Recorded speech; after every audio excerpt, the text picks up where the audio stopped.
Buenas noches a todos.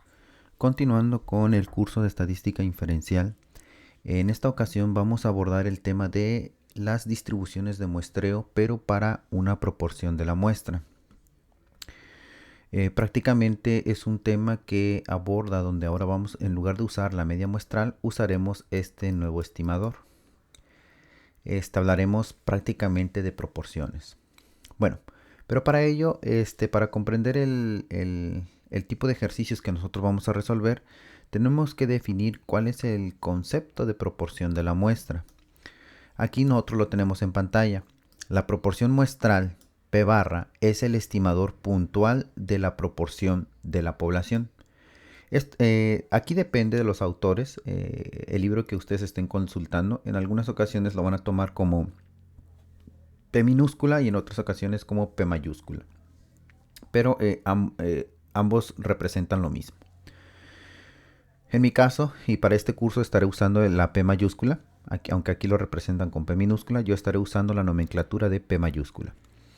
Entonces nos dicen que la fórmula para calcular la proporción de una muestra es la que ustedes están observando aquí en pantalla. Entonces observen aquí que la proporción de la muestra es equivalente al valor de X entre el valor de N. ¿Qué representa el valor de X? El valor de X representa el número de elementos de la muestra que poseen la característica de interés. Es decir, en términos prácticos, podemos decir que X representarían los casos de éxito que yo estoy estudiando.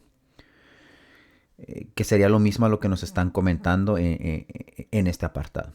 Y por otro lado, N representaría el tamaño de la muestra total que nosotros estamos obteniendo. Y aquí nos dicen, como se indicó en la sección 7.4, la proporción de la muestra es una variable aleatoria y su distribución de probabilidad se conoce como distribución muestral de la proporción muestral, en este caso conocido como P barra en este sentido. Y aquí hay otro concepto en este sentido de qué es la distribución muestral de la proporción de la muestra. Pues es la distribución muestral, de la proporción de la muestra, donde nos representa la distribución de probabilidad de todos los posibles valores de la proporción de la muestra del estimador proporción muestral. Es lo que nos quiere decir, ¿verdad? Más adelante vamos a decir, traducido al español, qué nos quiere decir esto realmente, ¿no? Pero realmente es lo que yo obtengo, es una distribución de probabilidad. Ahora, por otro lado, así como nosotros obtuvimos una ecuación, que recuerdo que fue la 7.1, por ahí en los videos deben de estar. Si yo quiero, en este caso, conocer el valor esperado de la proporción de la muestra, debo de asumir que es equivalente a la proporción de la población. Es lo único que me quiere decir el apartado 7.4. Y esto toma mucha importancia a la hora de analizar la distribución normal, porque ahí es donde entra en juego esta ecuación 7.4, y gracias a ello nosotros podemos hacer todos los cálculos pertinentes relacionados a este tema. Por otro lado, también, al igual que en el tema de distribución de muestreo para la media de la muestra, podemos determinar dos tipos de desviación estándar de la proporción muestral. En este caso va a ser desviación estándar de la proporción de la muestra. En el tema anterior era la desviación estándar de la media muestral. ¿Okay? Entonces en este caso debo de analizar algo similar. Si me dan información de la población finita, quiere decir que yo debo de usar un factor de corrección, que es el que les estoy señalando, en caso de que conozca el tamaño de la población. ¿Quién es el tamaño de la población? La variable n mayúscula. Y vean que no cambia nada. Realmente es lo mismo, ¿no? El tamaño de la población menos el tamaño de la muestra entre el tamaño de la población menos una unidad. Y todo eso multiplicado por la desviación estándar de la proporción muestral, que en este caso es la raíz cuadrada de la proporción de la población, que multiplica a 1 menos p entre n. Entonces de esta manera yo puedo determinar la desviación estándar de la proporción muestral en caso de que yo tenga una población finita. Por lo contrario, si la población es infinita, pues estaría ante este caso que ustedes están observando por ahí. Esta realmente en algunos libros van a encontrar esta nomenclatura, ¿verdad? Ya depende de ustedes si lo quieren usar, ¿no? El 1 menos P. ¿Qué significa el 1 menos P? Bueno, regresamos por acá arribita. Si yo sé que la proporción de la muestra es equivalente a la cantidad de casos de éxito entre el tamaño de la muestra, en ese sentido, quiere decir que si yo hablo de la proporción de la población y digo que la proporción de la población son los casos de éxito que a mí me interesa saber, entonces en ese sentido 1 menos P sería lo que resta de esa población. ¿Ok? Es decir, yo tengo mi población aquí, esa es mi población, vamos a poner ahí población, ahí está, población. Entonces, si yo conozco en este sentido la proporción de la población, que digamos que sea 0.4, aquí vamos a poner 0.4, eso representaría mi valor de P mayúscula. ¿Qué sería 1 menos P?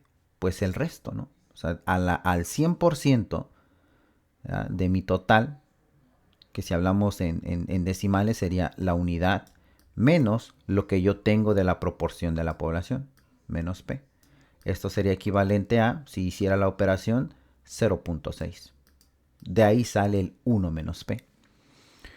Pero hay libros que reportan, en este caso, la desviación estándar de la proporción de la muestra con otra nomenclatura, que esto es equivalente a la raíz cuadrada de P mayúscula por Q mayúscula sobre N. ¿Qué representa P mayúscula? Pues lo mismo, la proporción de la población, que es 0.4. ¿Qué será Q mayúscula? El complemento, ¿no? En este caso, pues sé que es 0.6.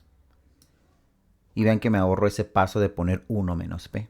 Ya sea que ustedes quieran manejar esta nomenclatura de 1 menos P o que quieran manejar la nomenclatura de Q, que viene siendo lo mismo. Es decir, pudiéramos decir que Q es equivalente a 1 menos P. O puedo usar la de la parte derecha, en este caso 1 menos P, o puedo utilizar el valor de Q, asumiendo que sería la contraparte de la proporción de la población que me estén dando dentro del problema. Entonces, no hay ningún problema en que usen una nomenclatura con respecto a otra. ¿Okay? En ese sentido. Entonces, cualquiera de las dos son válidas. Lo que sí tengo que tener en cuenta, o de manera muy clara, es el tipo de población, ¿no? Si uso factor de corrección o no uso factor de corrección. Y por otro lado, por acá nos dicen, la distribución muestral de la proporción muestral se aproxima mediante una distribución normal, siempre que el producto del tamaño de la muestra multiplicado por la proporción de la población sea mayor o igual que 5. Pero al mismo tiempo tiene que cumplir el requisito de que su complemento, es decir, el valor de Q o 1 menos P multiplicado por el tamaño de la muestra también dé mayor o igual que 5, entonces quiere decir que esos datos que yo estoy analizando sí cumplen en que siguen una distribución normal como la que he dibujado por ahí. Entonces son algunas consideraciones que nosotros debemos de manejar para la hora de hablar de proporciones de la muestra, que sería algo casi similar a lo que trabajamos con la media muestral. Entonces, los ejercicios propuestos, ¿verdad?, para comprender cómo se usan esas ecuaciones, pues lo tenemos aquí prácticamente. Voy a resolver dos ejercicios, el ejercicio 31 y el ejercicio 32, en este caso. Y el ejercicio 32 lo voy a resolver hasta el inciso A, porque el inciso B lo único que vamos a variar sería la condición que nos estén dando en cuanto a qué tanto tiene que estar desviado mis datos con respecto a la proporción de la población. Entonces, analizando el ejercicio 31, que aquí ya lo tengo resuelto con fines prácticos, ¿qué me quiere decir por aquí? Bueno, realmente el ejercicio me dice de una muestra aleatoria de tamaño 100 de una población en la que la proporción de la población es equivalente a 0.40, debo de responder a estas 4 preguntas. La primera pregunta me dice, ¿cuál es el valor esperado de la proporción de la muestra? El inciso B, ¿cuál es el error estándar de la proporción de la muestra? Y el inciso C, exprese la distribución muestral de la proporción muestral. E inciso D, que indica la distribución muestral de la proporción muestral en este caso, ¿no? Entonces, como primer paso, siempre les he comentado que debemos de tener la sección de datos, ¿no? Porque en la sección de datos me dará cierta pauta de qué información me están brindando para solucionar el problema. Sabemos que del problema nos dan un tamaño de muestra representado por n minúscula, que es equivalente a 100 elementos, y una proporción de la población equivalente a 0.4. ¿Okay? A partir de aquí, vean, aunque no me dan la información del valor de Q, puedo asumir cuánto vale Q, que en este caso sería, si quisiera anotarlo en los datos, Q mayúscula o 1 menos P sería equivalente a 0.6. ¿Okay? En ese sentido. Puedo saber esa información de manera implícita. ¿Por qué? Porque me están dando el valor de la proporción de la población. Bueno. Posteriormente, una vez que haya analizado qué datos me dan dentro del problema, procedo a responder el inciso A. Me dicen, ¿cuál es el valor esperado de la proporción de la muestra? Según la ecuación que les mostré anteriormente, les comentaba que hay una relación entre ese valor esperado y la proporción de la población. Y es esta expresión que nosotros tenemos aquí. Nos comentan, el valor esperado de la proporción de la muestra es equivalente a la proporción de la población. Y eso tiene sentido. ¿Por qué? Porque esto nosotros lo podemos observar de manera muy evidente a la hora de poner estos valores en la distribución normal, que lo vamos a ver más abajo.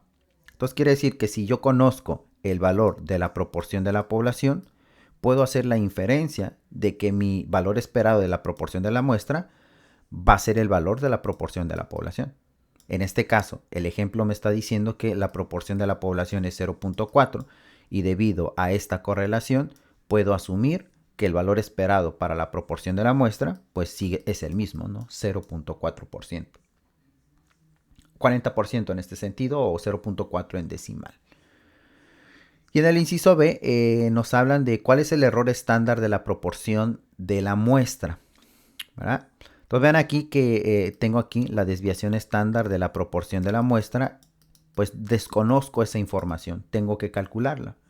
Pero antes de calcularla, debo de saber cómo voy a determinar esa proporción, esa desviación estándar de la proporción de la muestra. De manera implícita, nosotros sabemos que en el problema no nos dan información del tamaño total de la muestra. Es decir, el valor de n no se encuentra dentro del problema. Por lo tanto, yo tengo que asumir que la población va a ser de tipo infinito. Y al ser una población de tipo infinito, mi ecuación que yo debo de usar para determinar la desviación estándar de la proporción de la muestra sería sin el factor de corrección. ¿Quién es ese factor de corrección? O sea, lo que no voy a usar va a ser esto, n menos n entre n mayúscula menos 1. Y sabemos que eso es la raíz cuadrada. Ese factor de corrección no lo voy a usar. ¿Por qué? Porque estoy ante un caso de población infinita. Y eso lo establecimos acá en el formulario. Ven, aquí está el formulario. Vamos a borrar esa parte de ahí para que no nos cause ruido de lo que hemos escrito por ahí. Ven que la ecuación 7.5 tenemos dos expresiones para la desviación estándar de la proporción muestral. En el caso de que yo conozca el tamaño de la población, debo de usar esta. Pero como en nuestro problema corresponde al lado derecho, a este de aquí, pues voy a usar esa expresión, que es la misma que he anotado por ahí, solamente que yo he usado el valor de Q, ¿no? Que les dije que Q representa 1 menos P. Entonces, sustituyendo valores, porque sí tengo la información acertada, sé que el valor de P mayúscula es 0.4, que aquí está anotado, y el valor de Q sería el complemento, es decir, 0.6 y 0.6. El tamaño de la muestra que me da el problema son 100 elementos y ahí lo tenemos. Al realizar las operaciones, podré encontrar que la desviación estándar de la proporción de la muestra es equivalente a 0.05. Y así respondo al inciso B. En el inciso C me habla, en este caso, de que exprese la distribución muestral de la proporción de la muestra. Y justamente aquí es donde cobra repercusión, ¿va? Bueno, no repercusión, aquí es donde cobra importancia lo que hemos hecho tanto en el inciso A como en el inciso B. ¿Ok? Cómo yo interpreto esta información dentro de una curva normal.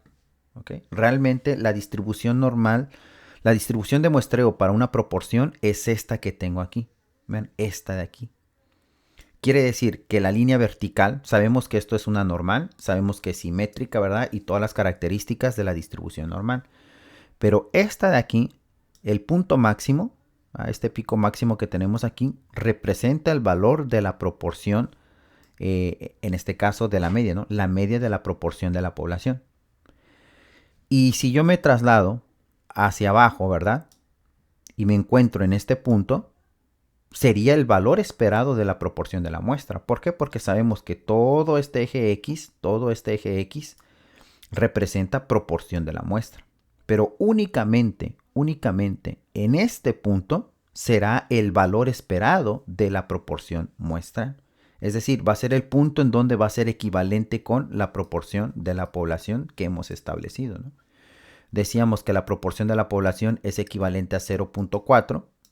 Por lo tanto, el valor esperado de la proporción de la muestra pues va a ser 0.4. Sin embargo, en el inciso C me están solicitando que exprese esa distribución muestral de la proporción muestral. Para empezar, ya sé cuánto vale la proporción de la población, es 0.40. Y ahí está, que es el pico máximo. Su valor esperado pues va a ser el mismo que se va a encontrar aquí.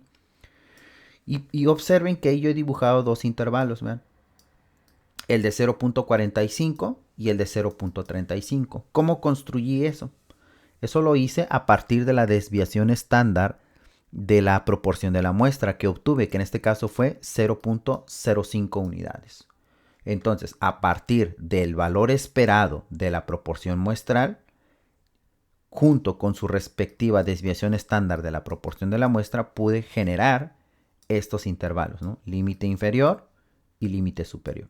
Es decir, a 0.40 le voy a restar 0.05 para que me quede a 0.35. Y lo mismo, a 0.40 le voy a sumar 0.05 para que me quede 0.45. Entonces, todo lo que está en color rosa es la región a la cual yo voy a encontrar de que mis valores de la proporción de la muestra se van a encontrar en ese intervalo, en esa área sombreada, ¿no? Es lo que yo estoy proponiendo. Ahora, si yo quisiera encontrar esas probabilidades, ¿ah? ¿Cuál es la probabilidad de que mi proporción de la muestra se encuentre entre 0.35 y 0.45? Lo puedo encontrar. Pero para eso yo tengo que estandarizar, ¿ah? Y aquí está la forma estandarizada. Vean, nuevamente es el mismo contexto que la proporción de la muestra. Observen que aquí Z, ahora el valor de la media va a ser 0. Y sé que si cualquier valor de Z que se encuentre a la izquierda de 0 va a ser negativo. Cualquier valor de Z positiva, cualquier valor de Z que se encuentre a la derecha va a ser un valor de Z positivo. Entonces aquí, por ejemplo, si quisiéramos encontrar esas probabilidades, yo tendría que buscar lo siguiente. ¿Qué valor de Z le corresponde a 0.35 y qué valor de Z le corresponde a 0.45? Que son probabilidades acumuladas. Y que ya sabemos cuáles son esas probabilidades acumuladas, ¿no? Si yo encuentro este valor de Z, ¿verdad? Quiere decir que la probabilidad que estoy encontrando es desde ese punto hacia la izquierda. Y lo mismo para el valor de Z positivo. Si yo encuentro cuál es ese valor de Z, va a ser la probabilidad de este punto hacia la izquierda. ¿Ok? Eso no hay pierde, sin ningún problema. Lo que sí es que vamos a introducir una nueva ecuación. ¿Quién es esa nueva ecuación? Esta que tengo por aquí. Vean, esta ecuación es la que tendría que usar ahora. ¿Por qué? Porque estoy usando el estimador proporción de la muestra. Anteriormente nosotros usábamos el siguiente estadístico. El estadístico Z era equivalente a la diferencia de la media muestral con respecto a la media poblacional entre la desviación estándar de la población sobre la raíz cuadrada de n. Pero esta ecuación azul que yo he dibujado ahí corresponde para una distribución de muestreo donde, en este caso, estoy usando el estimador media muestral. En este caso, yo estoy usando proporción muestral, por lo tanto, la ecuación Z va a cambiar y va a estar en función de una proporción. En ese sentido. Okay, entonces así respondemos este primer ejercicio, que es el ejercicio 31. Realmente el objetivo era conocer cómo usar la proporción, perdón, la desviación estándar de una proporción muestral, interpretar el valor esperado y cómo se comporta en una distribución de tipo normal. Okay, para ese ejercicio. Para el ejercicio 32, que aquí ya también está desarrollado y aprovechando, ¿verdad? De que estamos aquí. El problema dice lo siguiente. Una proporción poblacional es de 0.40, ¿verdad? Y se toma una muestra aleatoria de tamaño de 200. Y la proporción muestral P barra se usa para estimar la proporción poblacional. La pregunta es, ¿cuál es la probabilidad de que la proporción muestral esté entre más o menos 0.03 de la proporción poblacional? ¿Okay? O sea, ¿cuál es la probabilidad de que mis datos de proporción muestral estén alejados en más o menos 0.03? Quiero saber esa probabilidad. Entonces, primero, nuevamente, paso número 1, establecer los datos que me da el problema. Sabemos que la proporción de la población es 0.4 y puedo conocer su complemento, que es el valor de Q, en este caso 0.6. También me dan información del tamaño de la muestra, que son 200. Y esta pregunta, cuando me dicen cuál es la probabilidad de que la proporción de la muestra esté entre 0. más o menos 0.03, ¿cómo la puedo interpretar matemáticamente? Pues aquí lo tengo, vean. Me dicen cuál es la probabilidad de que la proporción de la muestra se encuentre en menos 0.03 hasta 0.03. Eso es lo que me está diciendo. Necesito saber esa probabilidad en ese intervalo. Eso es con respecto a los datos. Ahora, número 2, siempre es importante dibujar la distribución normal y establecer cuál es esa información que a mí me están solicitando. Recuerden, primeramente dibujo la distribución normal. Ahí se está dibujando la distribución normal. Y sé que a la mitad debo de dibujar una línea vertical para ubicar en este caso la proporción de la población, ¿verdad? Que en este caso es la media de la proporción de la población, ¿okay? En ese sentido. Y sabemos que es 0.4. Ahora, si me dicen que debo de encontrar la probabilidad donde se encuentre en más o menos 0.03, quiere decir que a ese valor de 0.04 que yo sé que es la proporción de la población, ¿verdad? Le voy a sumar, en este caso, 0.03 y al mismo tiempo le voy a restar 0.03. A lo mejor se preguntarán, ¿pero por qué? Si lo que le están diciendo es que use la proporción de la muestra y no la proporción de la población. Recuerden que el valor esperado de la proporción de la muestra es equivalente a la proporción de la población, porque toda esta barra del eje X representa la proporción de la muestra. Significa que si yo conozco la proporción de la población, mi valor esperado para la proporción de la muestra es 0.4. Entonces 0.4 menos 0.03 me genera 0.37. Y si yo le sumo 0.03 me va a generar 0.43. A 0.40 le sumo 0.03 y eso es 0.43. Entonces este es el intervalo, lo que ustedes observan en color rosa es la probabilidad que a mí me solicitan. ¿Cuál es la probabilidad de que la proporción de la muestra se encuentre entre 0.37 y 0.43? Necesito saber esa probabilidad. ¿Ok? Claro que para saber esa probabilidad yo necesito estandarizar. Estandarizar no es más que traducir toda esta información en términos de Z. ¿Ok? Ahora, la media de la proporción se transforma en 0 cuando estamos estandarizando. Y en este caso, si yo tomo el valor de 0 hacia la izquierda, serán valores de Z negativos y con respecto al 0 hacia la derecha, serían valores positivos de Z. Ahora, ¿Qué es lo que tenemos que hacer? Bueno, necesito encontrar qué valor de z le corresponde a 0.37 y qué valor de z le corresponde a 0.43 para poder encontrar esas probabilidades acumuladas. Y recuerden, si yo encuentro ese valor de z, quiere decir que a partir de ese valor hacia la izquierda sería la probabilidad acumulada. Y no importa si se encuentra en el lado negativo o si se encuentra en el lado positivo. Siempre la probabilidad va a ser hacia la izquierda.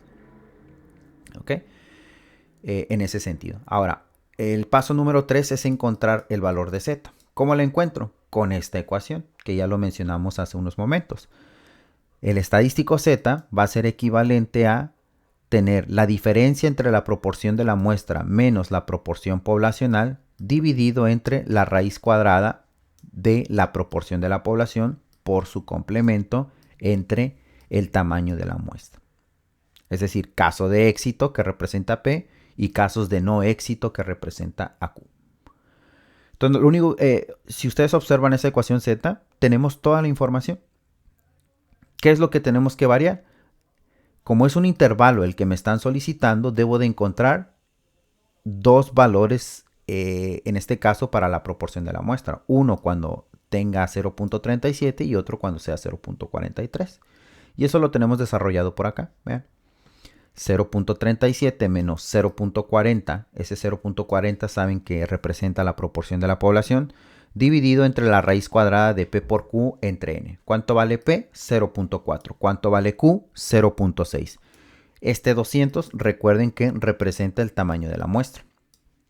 Al hacer todas las operaciones que involucra esta ecuación, pues llego a un valor de z equivalente de menos 0.87. Y como sé que es simétrico, ¿okay? Ojo, simétrico, para el valor positivo, en este caso, sería 0.87. Y ahí está demostrado. Ahora, en lugar de poner 0.37, voy a poner 0.43. Al hacer las operaciones, puedo observar que ahora va a ser 0.87. Y cuando les dije que es simétrico, en este caso yo pude haberme omitido el cálculo de esta expresión. ¿Por qué? Porque con respecto a la media, y me encuentro en esta posición, de este punto hacia la derecha y hacia la izquierda es el mismo valor de 0.03. Entonces, si yo encuentro uno, encuentro el otro. ¿Okay? En ese sentido. En dado de que no me quiera meter en esos detalles, pues determino normalmente los valores de z. Pero ya de entrada puedo observar que en una es menos 0.87 y el otro es 0.87. Cuidado, porque no siempre es así. Entonces, una vez que yo encuentre ese estadístico de z, ¿verdad? Debemos de determinar, en este caso, sus probabilidades acumuladas. Y aquí ya los tengo determinados. Vean que para una z equivalente a menos 0.87, su probabilidad acumulada es 0.1922. Y el valor de z, cuando toma un valor positivo de 0.87, su probabilidad acumulada es 0.8078. ¿Okay? Eso es lo que me quiere decir. ¿Cómo determiné esto? Eso ustedes lo saben hacer, lo pueden hacer con tablas. De hecho, lo tienen que hacer con tablas. Para mí, con fines prácticos, lo hice a partir de Excel, ¿no? Aquí en Excel pueden observar que inserté la fórmula. Distribución punto normal estándar, ¿de qué? De menos 0.87 y prácticamente me da la probabilidad acumulada de ese valor de z. Y lo mismo para el valor de 0.87, vean.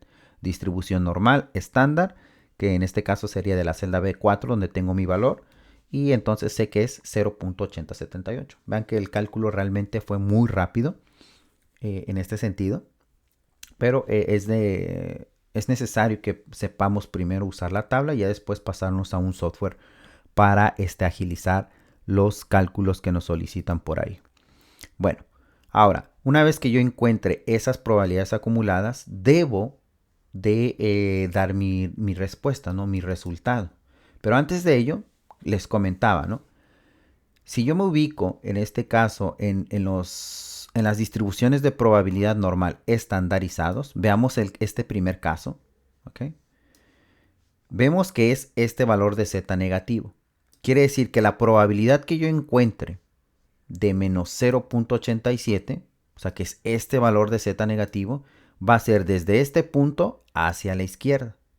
O sea que realmente yo encontré la probabilidad de 0, esta probabilidad de 19.22% corresponde a esta área de color naranja.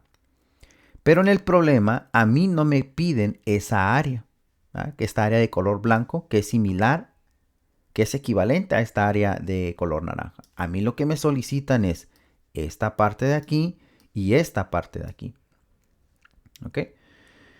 Por otro lado, cuando yo determino la probabilidad cuando z es equivalente a 0.87, la probabilidad acumulada sería 0.8078, pero es desde este punto, vean, desde este punto y todo lo que se encuentra hacia la izquierda. Y precisamente en este gráfico yo puedo observar que está tomando en cuenta esta área que corresponde al área de color naranja. Si yo le quito esa área, vean que me queda esta área de por aquí. ¿Okay? Esta área de por aquí es la misma que yo tengo por acá. Entonces quiere decir que puedo determinar esa probabilidad restando esta, la de color azul, a la de color naranja para que me dé el área de color morado. Entonces, si en el inciso, en los datos yo planteé esta probabilidad, quiere decir que esa expresión yo lo puedo determinar o lo puedo asemejar o lo puedo poner en términos de z. ¿Ok? O sea, ¿cuál es la probabilidad de que z, en este caso, se encuentre entre menos 0.87 y 0.87? Aquí hay una infracción, una pequeña infracción. Aquí me faltó el signo de orden, menor o igual que, ¿verdad?